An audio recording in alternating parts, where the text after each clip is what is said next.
We're live. What's up, everybody? This is Coach Stokes, Stokeshouse Boxing Academy. Coming live and direct. Stay ready so you ain't got to worry about what? Getting ready. I am live today with my special guest, and we definitely are staying ready. I'm going to let you know who this brother is. He is a 4-time world championship trainer. He's a 2-time national champion and former world-class athlete. He's a level 2 certified strength and conditioning coach, and he's a graduate of Texas A&M. He got the Aggie pride coming straight out of College Station, currently track and field coach at the University of Nevada, Las Vegas. Nobody other than Coach Larry Wade. What's up, baby? How you doing, brother? Hey, how you doing, Coach, man? I'm happy to be here. Thank you for inviting me. To be part of something like this is amazing, especially since, I support everything that you're doing with you and your family and your sons. So, when you talk to me about it, trust me, I jumped at the opportunity to be on your program. Brother, I really appreciate you, man. Thank you for being on my platform. Well, Coach, man, just let everybody know who you are, man, where you come from and how you got so far as you have. You know what? I'll be honest with you. That story that said it doesn't matter where you start, it matters where you finish. Mm-hmm. That kind of applies to me. I'm a country boy at heart, born and raised in the country. I mean, like 3,000 people in my town. Wow. in Elgin, Texas. So I'm definitely a country boy. And what's happened is I got an opportunity to go to college at Texas A&M University on a scholarship. And through that and my success there as a track and field athlete was offered a variety of different opportunities. And as I got older through my own professional career and personal career, I found myself being a professional coach to other professional track and field athletes, which transitioned into NFL, which transitioned into NBA. And then by luck of chance, being in the right place at the right time, found myself working with a young man who wasn't a world champion at the time, but definitely is a multi-world champion now. And that is Shawn Porter. Shawn Porter, I was out here in LA. I was living in LA, moved to Vegas, and with my wife. And just so happened that I saw Shawn Porter on the track working out. Him and his dad were doing some workouts alone, and Shawn looked like a football player to me at the time. So I walked up to him, and it's like, hey, who I am and what I do. And just so happened that he was a boxer. And so Dad asked me to train him for a session, and I did that. And then they liked what I brought to the table, and they was like, hey, we're getting ready for a camp. We want to, see if you could be part of that camp. And he was like dealing with boxing. I was like, wait, well, I've never really had a boxer yet. Let me try to see if I can do this because I didn't want to mess it up.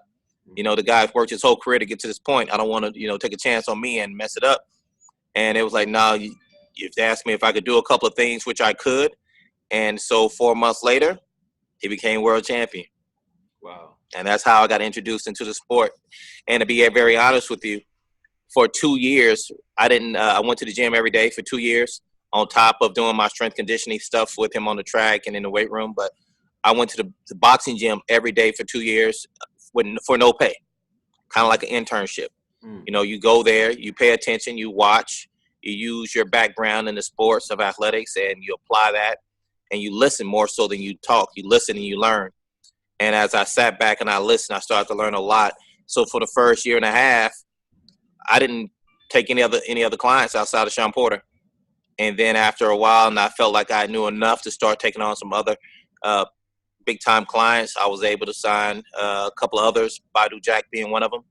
And since that moment, I've been able to win 4 world titles at this point. You've done very, very well, brother. But I love your diagram of how you laid it out.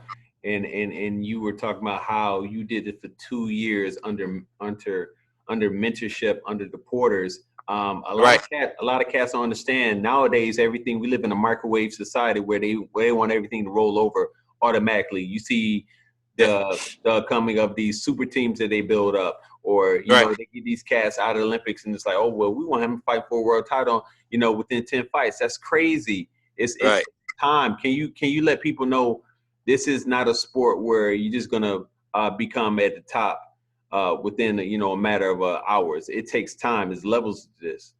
Definitely levels. The main thing is understanding this, that you can't part-time boxing. Unlike other sports where you have other teammates to depend on, and sometimes your flaws can be hidden based on the fact that you got 10 other guys to depend on the football field and or 4 other guys on the basketball court. Boxing is one-on-one.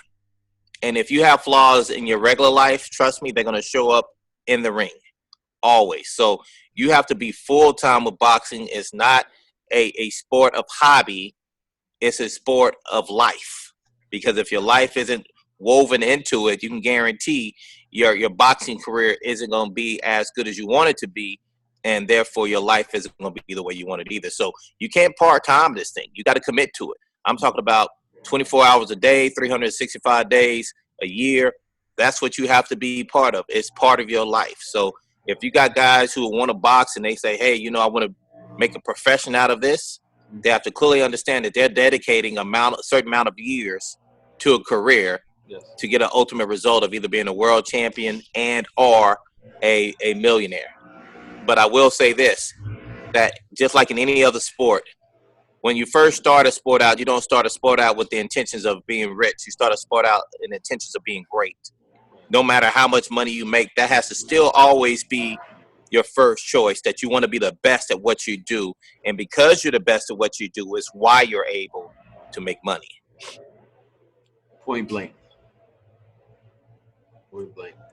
Coach, I want to ask you this. You one of the hot brothers that's out there right now, and you know a lot of people don't know about you, but the people that's on your resume, they just don't let anybody within their camps. They don't. You know, Right. I know Kenny and I know Sean. They're very particular, especially Kenny. Right. You know, and the people that you deal with. If someone wants to get into the business, what would you recommend for them to do? What would be the best route? Now we're referring to strength conditioning coaches or athletes. Strength and conditioning coaches. Oh, I think the first part is naming what you said earlier, and that is understanding the first thing it's not going to be a quick process. You're going to have to commit some time to it. And what I would do is say you're a young guy who wants to be in professional boxing, you're going to have to give up something for free. What I mean by that, you're going to have to do somewhat of an intern. So even though you may have a certification or 2 or 3 certification like I do, it doesn't mean that you should be a strength conditioning coach for boxing. Yes. You know, I know you think that because you have a certification, like, oh, yeah, this is what I should be doing. Talk to them. No, you're going to have to commit yourself to 1, 2, 3 people and invest time in truly understanding the sport of boxing and understanding how that particular boxer is being taught the sport of boxing. Because I can promise you, Caleb Plant, who's one of my boxers as well, he's not being taught boxing the same way Sean Porter's being taught. And Sean Porter's not being taught the same way Badu Jack is being taught. But these are all 3 boxers at the top of their game. Yes. So as a strength conditioning coach, what you have to be able to do is mold and manage your style of training for the boxer and what their abilities are with, and let me clarify this because this is really, really, really important for anyone who wants to be a strength conditioning coach, with the guidance and direction of the lead trainer. Yes. You have to do that. It doesn't, I've seen so many strength conditioning coaches who I consider actually to be decent strength conditioning coaches that sometimes forget that it's not about them, that it's about the boxer, and you have to put the boxer first. And in putting the boxer first, meaning you have to follow the direction of whatever that lead trainer is. Right. You really have to wear numerous amount of hats, what it sounds like to me. You have to know, like you say, your athlete, the person that you're dealing with, you are a father, you are a mentor, you are a teacher, you are a psychiatrist, you are everything. And if you're all those things, you have to. Exactly, coach. And if you can't do that, man, you might want to think about doing something else like selling real estate or something. Something where you don't have to get your face smashed in. That might be best. Right. Well, hey, coach, I got a couple more questions before we conclude. This is what I want to know. I ask everybody this. Out of all the fighters that you work with, who has the best offense, defense, and ring generalship to you out of those 3 categories? Woo! That's a horrible. You talking about 3 great fighters, man. You put me on the hot seat this time. Get you in trouble, baby. Okay, so let me see this. Let me see this. From activity standpoint, ring general standpoint, meaning definitely controlling the rounds in the ring, will be Sean Porter. Sean's just so aggressive and he's so active and he's so athletic that it's hard for him not to be the ring general. You know, he's not that type of guy. As far as I'm going to say control, mental management, extreme confident in what he does, and just a pure stubbornness, Badu Jack. He's tough as nails. I mean, tough as nails. This kid here, and I can't say kid, I'm older than him. He's a grown man, but he's just so strong mentally. He's a very strong mentally guy. You know, it's just hard to break him on top of physically him just being a giant. And from a boxing standpoint and structure, I would have to say Caleb Plant. He's very good in range, and he's a very good boxer. So they all have different, things that make each and every last one of them great. Very good, Coach. My last question to you is, if you had 24 hours to live, God willing that don't happen, but you have 24 hours to live and you want to test your knowledge and your skills against any other strength and conditioning coach, past or present, who would it be? Wow, that's a hard one. There's an interest on my part as far as history, as far as what's come before me. And strength conditioning didn't really come to the forefront as far as truly understanding what it was until, I would say, the 70s and the 80s. But I can guarantee, as far as general athletics, boxing a little later, 80s, 90s. But there were a series of great athletes that came before the current boxers. and one of the things is, like, people like Muhammad Ali, I always wondered who guided him and gave him the knowledge that he needed in order to know what to do physically to keep himself in shape and keep himself strong. I'm sure a lot of that fell on his hands as well. But if I was to compare myself or have an opportunity to see a guy and get more information, I would want to know the people from the past who actually came before me, and more so know where their mindsets were when they were creating these workouts, because a lot of things have evolved, but the thing that makes the difference between being good and great is typically 9 inches, and that's the distance from one side of the head to the other side of the head. And that's what I would be most interested in dissecting, really understanding their psyche when they were coming up with these concepts, because I've come to find out that my mindset is typically different than most strength conditioning coaches. And that's what I think makes me unique, and also what made those guys great at what they did when they did it. Outstanding, brother. This is one of the best interviews I've ever had yet. You're making it really easy for me, brother. My last question is there a message you would like to give to everybody out there in the world? A message? Yes, that's definitely a message. Listen, we all have whatever cards, given us at the beginning of the game, meaning life. So when you're passed out your deck, maybe it's not the best hand. Maybe you don't have all jokers. Maybe you don't have all kings and queens.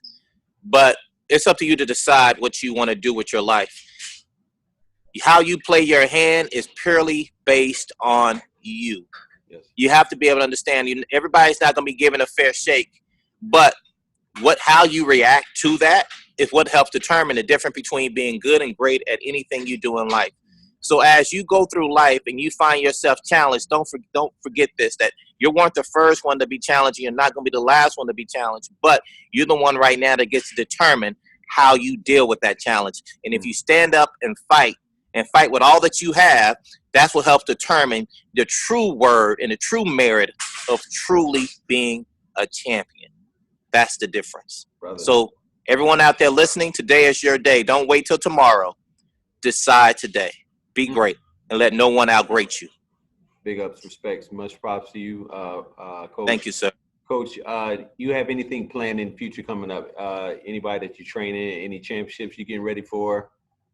Yeah, you know what? Actually, we got 2 big fights coming up. It looks like tentative January. Badu Jack has another title fight coming up, and Caleb Plant is in line for the new IBF Super Middleweight World Championship as well. So I'm looking, hopefully by the beginning of next year, to be able to add 2 more straps, to the resume, and more importantly, put these two guys in position so they can have fruitful lives for not only themselves but for their families also. No doubt, no doubt. Coach, your social media handles so people can check you out or shoot you a line. Great. Hey, so if you guys want to check me out, you can always find me at Coach Larry Wade on Instagram. Also, Larry Wade at Facebook as well, and Coach Larry Wade on Instagram. Also, you can check out my webpage, doublepillar.llc, Double Pillar LLC, or you can check me out at coachlarrywade.net. Either one of those. If you have any questions, feel free to reach out to me. On top of that, keep following this brother. He's doing a wonderful job, being so positive. I look on his Instagram all the time because there's some days, even as a strength conditioning coach, it gets hard. And I look at what he does for his son and what I would like to do for my kids. And it just keeps me empowered. And so support him. Keep following him. He's a great person. And I'm grateful that he's in my life. And I'm grateful that he allowed me to be on this show. So thank you so much. Big ups, brother.